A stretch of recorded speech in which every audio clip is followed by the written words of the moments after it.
Empty the chamber on them. And how do you do that? First 6 seconds, point A to point B, everything you got. Everything you got. Turn that shit up. Let's go. Welcome to the Morning Scoop. It is Wednesday, July 27th. It is a chaotic time in the world of Ohio State recruiting. There is nobody on this earth I would rather talk to about that than Bill the Bank Greene, our lead national recruiting expert on Buckeye Scoop.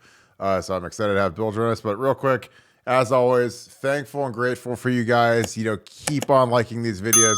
Comment which recruit are you the most worried about? Which recruit are you the most excited about? Is it Mateo? Is it Caleb Downs? I mean, we got a lot of stuff coming down the pike. There's never been a better time to be on Buckeye Scoop. But if you're enjoying this content, please click subscribe. We have the best insider in the game for recruiting in Bill the Bank Greene. We have Nevada Buck camp starting up. You guys want to get these updates, subscribe to the channel, leave us a like. Just leave us some comments on what recruits are you the most worried about, because it's about to get crazy. So with that being said, got my guy, Bill the Bank Greene. Bank, how are you tonight? Good, man. You're doing real good. Did I appreciate? Yeah, I know. I don't even want to talk because you've got so much stuff to download right now. It's been nuts on the board. I just got back from the David Penterick Golf Outing Classic. It was fantastic. Great day at Youngstown Country Club. But unfortunately, I was not able to be on the board as much as I was trying to be present in the moment with our members that were playing golf. But while that was going on, there's absolute chaos going on in the world of Ohio State recruiting. So I couldn't wait to get home and talk to my man, Bill Greene. Bank, give me a download on what's going on. Obviously, we have the John Walker stuff. You broke the Dijon Johnson stuff. Desmond Muzulu. I mean, there's all kinds of things going on. So, Bank, you can start at the top with John Walker. What's the latest with the defensive tackle from Florida? Yeah, I never would have believed it. I mean, I've had him to Ohio State for a while now, and I really think he's going to commit to UCF. As weird as that sounds, hard as that is to believe, I think his mom wants him close to home. We hear those stories a year. For 20 years, I've heard those stories, and it's very rare that the kid does that. It's very rare that the mom actually, falls in line there and wants her kid to go to UCF instead of one of the football factories where he can be developed to be a millionaire. But I do think he's going to commit to UCF, and I'm shocked by that. I never saw that coming. The question after that will be, does it stick? This is just a verbal commitment. It's worth nothing, right now, and nobody's going to give up on that kid, either Florida or Ohio State. They're not going to give up. So I think it's going to be UCF. As I said, that's a really shocker to me, but I mean, it is what it is. I think he's going to commit to UCF, and then we see if the fighting UCFers can hang on to him. We'll see. I'm going to keep watching that one, even though he's committed. I'm not. I'm going to keep tracking that one. Yeah, and I'm sure that Ryan Day and Larry Johnson and Mark Mantone are going to be doing the exact same thing. Bank, when there's a kid like this that has been crystal balled and picks have been submitted by basically every Ohio State expert to Ohio State for basically up until 2 days ago, basically when the Fong bomb went off. What is that like? Is it just a kid, or is it a read from a source where people are saying, yeah, it's Ohio State, and then 2 days before signing day there's a flip, and it's not like a flip to Georgia or a flip to Bama, it's a flip to UCF. Like when something like that happens, like what's the process? What is when all of you, because a lot of these recruiting guys, they've got great sources, they do a good job, but when everybody gets it wrong, how does that happen? Yeah, I mean, I think the kid changed his mind. I think mom finally won out on this one. And like I say, the people that picked him to Ohio State, I don't include me. I get them wrong. But when you see, Jeremy Birmingham and that crew, Bill Curlick and that crew, they're all wrong. We aren't all idiots, in this. We all, we all work our butts off. The Ohio State market I think is the most competitive market and has been for 20 years on the internet. When you look at Scout, Rival, 24/7, On3, the independent sites, the Ohio State market is the most competitive. So it's just stocked with good dudes that do their job. So we all got it wrong. And I think mom won out here. And I think John may be going to commit to UCF, get mom off his back a little bit. He's not going to stop taking calls. I'll be shocked if he isn't, it's some big time game week 1 of the season. So Yep. we'll see if it sticks. I think this appeases mom, and we'll go from there. But somebody's going to show up and drop an NIL proposal on them about what UCF can do NIL wise and what the factories can do NIL wise. And then mom might think, oh, I'd like to see little Johnny go away from home all of a sudden. USC, well, I never thought I wanted him in California, but I think I want him in California now. So we'll see what happens on John Walker. I'm not closing the book on this. I do think the commitment will be UCF, but I'm not closing the book on this, and I don't think any coach in the country will. Yeah, because like I was talking to you before we went on the air, but it's one thing when a kid commits to, like, we lose to Bama, to Georgia, to Clemson, like to the monsters, Florida, but to lose to UCF is something that's strange. Like, because if you're a serious football player, because I was whatever, I played at Ohio State, but if I would have picked Central Florida over Ohio State, does that mentally trigger anything to you, Bank, when a kid picks a place like UCF over the Florida Gators or over Ohio State? Like, is it something where maybe he doesn't want the pressure, maybe he doesn't want the spotlight, maybe he doesn't want the competition? What are your thoughts when you see a commitment come in like that? Not with this kid, I don't, because I think it's his mom, and I don't know much about his home life. I don't know if she's a single mom, if he's an only child. I don't know any of the dynamics of his family. I do know that mom wants him close to home. And I think mom is winning out right now. And like I say, when Georgia shows up with an NIL proposal, it might be, holy crap, why are we going to UCF? What are we doing here, Johnny? And Johnny be like, I tried to tell you, mom, so we'll see what happens there. I don't think it's anything about being scared to compete or the spotlight. I don't think it's that at all. I think he's appeasing his mother today. And does he want to appease her for the next 4 or 5 years? We're going to find out in December. Yeah, and I've always had this kind of theory. Big guys, they're mama's boys. They like to stay home. Like, Caden Proctor, the best tackle in the country, stayed at home at Iowa, and this kid's staying in Orlando. I've always had that thing. But moving on to a story that you broke today on Buckeye Scoop, something that you've nailed. What's going on with Dijon Johnson? What's his status? I think people are all aflutter now because of your inside information. But what's going on with Dijon? He is committed to Ohio State. Ohio State. The Florida stuff is real. The Florida stuff is real. He's talking to them. There's no doubt about it. Corey Raymond, lead recruiter there. You don't want to go up against Corey Raymond. Most times I would say, Ohio State will battle Florida tooth and nail for any kid in Florida, whatever. Man, you don't want to go against Corey Raymond. I'm just telling you. So I don't think this is good for Ohio State, but he is still committed, and Ohio State they're not walking away from this kid. They're going to battle. He is a South Florida Express kid. Okay. So tight with Ennis, tight with Tate, tight with JJ Smith, JoJo Trader, Cedric Hawkins. So I'm not saying he's gone. Okay. I'm not saying that, I'm reading on the internet, Bill Greene says he's done. I'm not saying that. I'm just saying, get the alert, get the alert out, get your bat signals out, because this is real. Okay. This is not BS. He is talking to Florida, and these are serious talks. And Corey Raymond is the lead recruiter. Corey Raymond will be his position coach.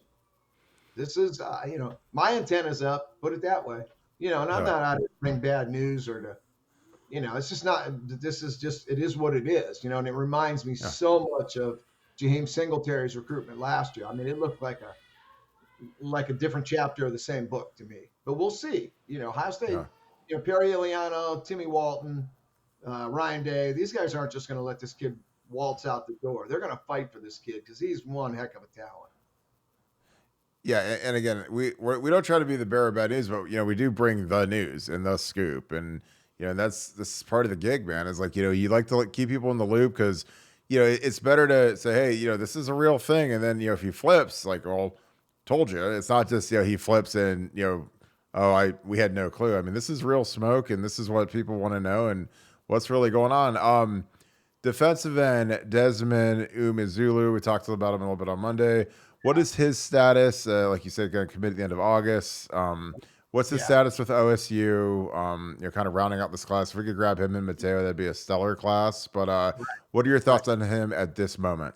I really think the ball is in Larry Johnson and Ryan Day's court here. I think if they push for this kid, love him up, absolutely show him that you want him, that he is an absolute taker, and I've been told he is. I think if all this takes place over the next month, and I think they're going to get him, but I think the ball's in their court, and I've been told that they do want him and they will take him. So that leads me to believe that he's going to be in this class. Got it. Well, that's some good news. I have to ask, Caleb Downs Yeah. commitment coming. Is that gone? Is there a heartbeat at all? Is there resuscitation?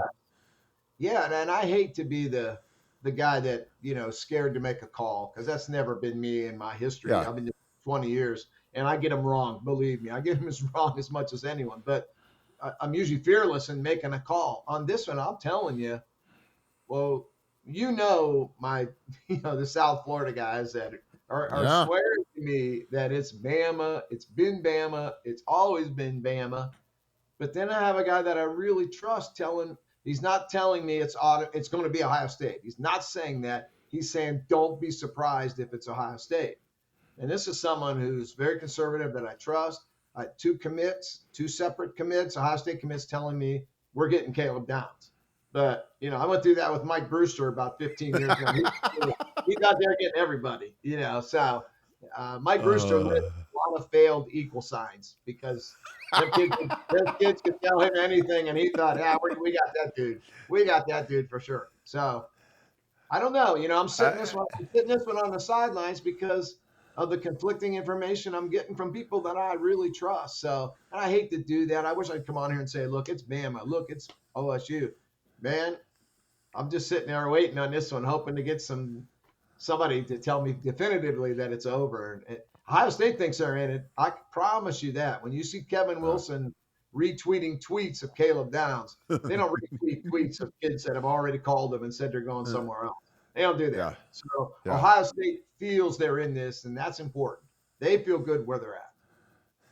Yeah, and it's funny because Luke Montgomery reminds me so much of Michael Brewster, just from his personality, his stature, even the hair a little bit looks like Brewster when he was coming out. It's just trying to be the leader of the class, and I think he's a gregarious kid. He's a great kid. I think he's a super athlete. I mean, for his size and his agility and speed and footwork, like I think he's a tackle every day of the week. But I remember when I was a young kid in 2003, and I hosted Jeff Byers. You remember Jeff Byers? You're out of California, wasn't he, or Colorado? He was out of Colorado. He went to USC. He was the number one player in the entire country, and he came in for an official visit.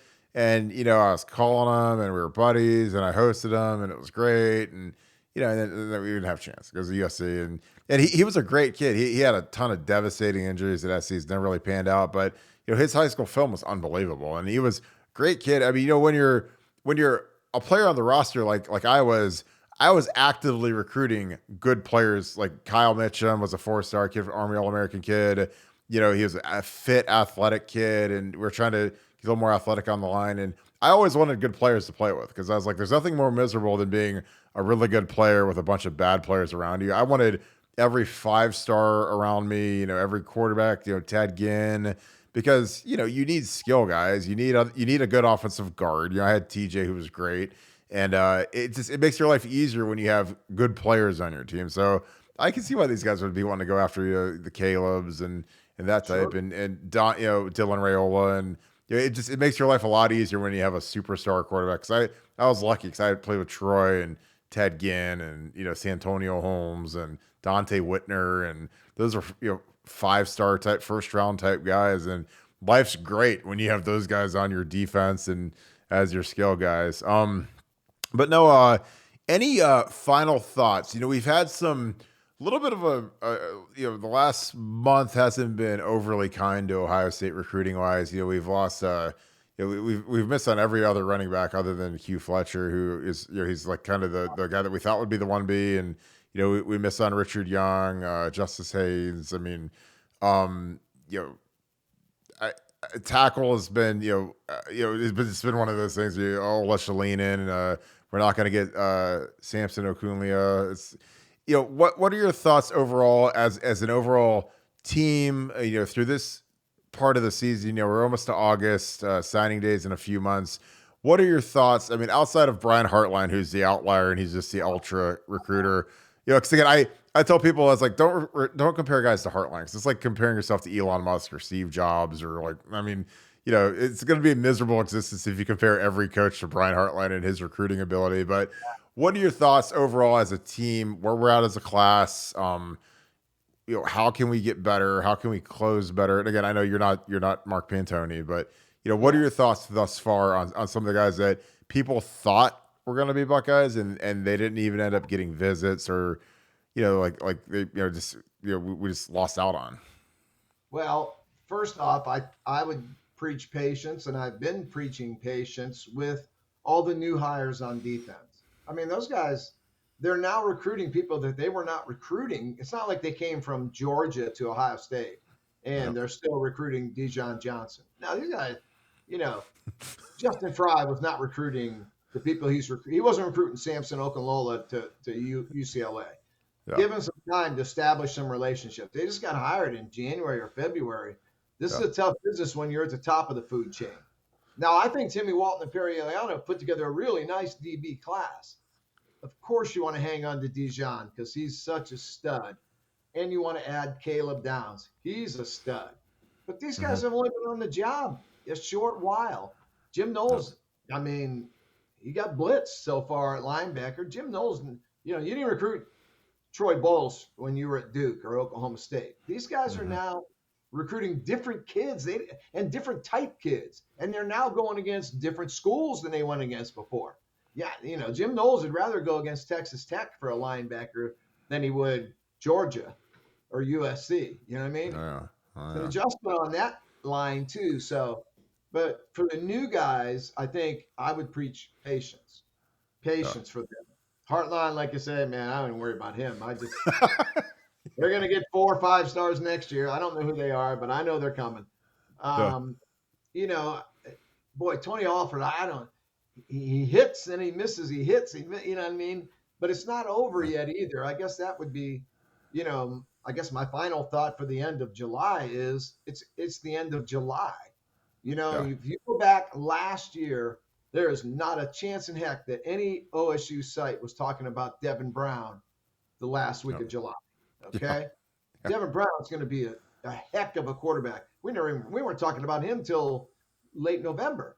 3 years ago, quarterback, Jack Miller, we're set. We got the great Jack. We never even heard about CJ Stroud till late November. He's only going to leave here, driving his Bentley or whatever he's driving to the draft to first overall pick.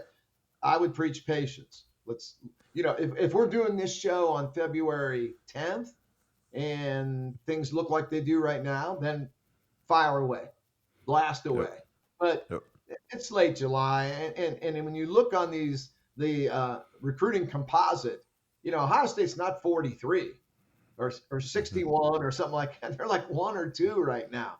So, chill out. When we're sitting here in February, then we can absolutely dissect this class. Right now, I mean, let's just step back a minute. Let's see what happens here. Yeah. Well, I mean, to me, a classic. Singletary was in the class. Last year at this time, Jaheim Singletary was in the class we're celebrating. You never got him. You never heard of Devin Brown. You did get him. Let the thing work out. You know what I mean? This is still, I always use the basketball references. We're at halftime right now, okay? Yeah. And the Warriors are down 8. That's where you're at, okay? Yeah. Is it time to panic? No. So chill out. It's halftime. The Warriors are down 8 right now, to Boston. So long way to go. I'm surprised you don't say it's like Saturday at the Masters and you're down 2 strokes or something like that because you're such a golf guy. I always use the basketball reference because I love the layup line. I love saying Yeah. it's a layup line when people are panicking in March. You Yeah. know, so I'm Absolutely. always using basketball reference. But Yeah, it's funny when you talk about names that no one had heard of a year ago. I mean, one of the ultimate ones is Dylan Raiola. Like we went to camp and we're like, oh, there's Jaden Davis. He's going to be our quarterback and locked sure, in. And then we watched Adrian Procise throw and Nico throw, and we had all these star quarterbacks throwing for Ryan Day and Corey Dennis and Brian Hartline, and nobody even thought of Dylan Raiola. I mean, Dylan Raiola came to visit late in the season, and like it was like cool, Dylan Raiola, but it wasn't like, oh my god, it's Dylan Raiola. And then yeah, he starts this rocket like ascension up to the number one player, commits over the spring game weekend. Like, but again, like a year ago this time, we were like, oh, Jaden Davis is probably gonna be our guy, and thought great, and it he's a was, stud.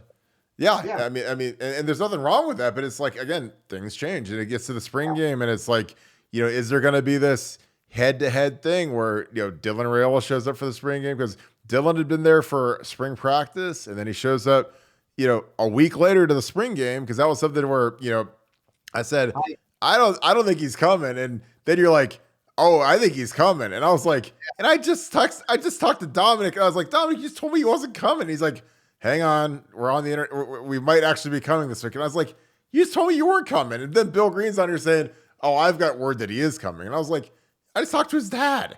I was like, yeah, what but that was one of those funny but that's the ultimate recruiting story where it's like he literally he was just there. But again, when you're a quarterback and you're in the Ohio State class and they're saying there's only one spot, there's one chair this year. There's no 2 quarterback gig, and when you're going after a 5-star kid like Dylan or Jaden, you generally can't take like a 2. If you're taking a kid like CJ and a Jack, you got 2 4-stars. But when you're taking the guy's number 1 overall guy, you can't take Jaden Davis too. You're married to one of those guys because the other guy's going to go elsewhere. And I thought there was going to be like a showdown at the OK Corral at the spring game if Jaden would have showed up, but he got word, hey, we got a silent commit basically from Dylan. And you don't really need to show up. And so he went to North Carolina or whatever that weekend. But it was just one of those funny things where I was like, I remember we're at camp and I was like, oh, there's Jaden Davis. He's great. And he's going to be our guy. And cool. Like, all right, whatever. 5-star kid and great player. But, Dylan came out of nowhere. And now he's the number 1 player consensus across every recruiting service. And he wasn't even in the thought, But you're going to follow recruiting, okay, as a dedicated recruit, Nick, which I've been for 30, probably longer. It's going like this, man. You got to be able to ride the wave. It goes up, it comes down, it goes, and I'll tell you right now, there's a little bit of, I don't know, there's a little bit of downness, little negativity on the Ohio State side of things right now. If Caleb Downs commits to Ohio State, then it's, everybody goes, we're the best. We're the best. Nobody can touch us. We're going to win the next 5 championships. And then if one day later, Dijon decommits. Oh, we're done. It's over. And that's recruiting, man. If you're going to follow this stuff, you got to be able to handle the ups, the downs. But then you look at this class, in early February, then you got your dudes. That's when you look. Yeah. That's when you think, we got killed here, or, man, we got one heck of a class. You don't do that in late July. I don't, anyway. I mean, I guarantee Mark Pantoni's not quitting right now because, you got to fight it out, and you fight it out to the end. Yeah, and your boy Nick Saban ain't quitting either. It's like some guys are in the layup line. He's still in the locker room, holding the baseball bat, smoking a cigar like Michael Jordan at this point. Yeah. He's not even in the layup line yet. He's just laughing. He is, man. He's like, these guys are all worried about these ratings. I'm still going to be number 1 at the end of the cycle, so who cares? They get cranking in Tuscaloosa, and they get up to number 1 in the country, and they start, speedboating teams, and kids are like, wow, Bama they're really good, and they got all these guys going to the league, and it just is what it is, man. But I appreciate your time. Again, any closing thoughts? Caleb Downs coming down the pike. You don't have to make a call, but people will be tuning in to Scoop. Any closing thoughts on that? My closing thoughts are don't think that OSU can't win this one. There are vibes there that tell me this is not over. And if I thought it was over, I would say right now, Bama's got him. Forget all the bull crap. I'm not saying that. I mean, I've got people that I trust, and they're telling me don't be surprised if it's OSU. So that's probably going to be my line. If you put a gun to my head right now and make me make a pick, I'm going to say I think it's Bama. I'm guessing it's Bama, but I'm not going to be surprised if it's OSU. That's my final saying today. Now tomorrow it may change. I'm going to keep That's tracking. I'm saying that's the thing that I love about recruiting is like things can change, stop on a dime. Overnight. What? And as the season goes, you see coaches leave. You see coaches go to the NFL. You see position coaches become head coaches. Like Sam Pittman leaves Georgia, goes to Ole Miss, or to Arkansas. Excuse me. It's like you see these relationships kind of blow up, or you don't know what guy is committed to what school, and then all of a sudden the guy takes an NFL job. Like if Mario Cristobal gets offered the Patriots job next year, and all of a sudden Samson Okaloa is committed there, and you're like, oh my God, he's back on the market because he left. I mean, because again, I've seen it all in college football. These coaches are, their contracts aren't worth anything. They're as loyal as their options, and they're mercenaries, man. I mean, they're yeah, mercenaries. yeah, So you just got to be able to ride the wave, man. When it's a good wave, enjoy it. When it's a bad wave, just wait. It'll come back up. yeah. At the Absolutely. end of the day, Ohio State is not going to have the 39th ranked recruiting class. Okay, No, you know what I mean? no, They may not be 3, but they're not going to be 19. So yeah, chill out. Let them do their jobs. exactly. And then just get them on campus and start developing, because development's everything. So, as always, Bank, I appreciate you, my man. You're the best. And lock this thing down.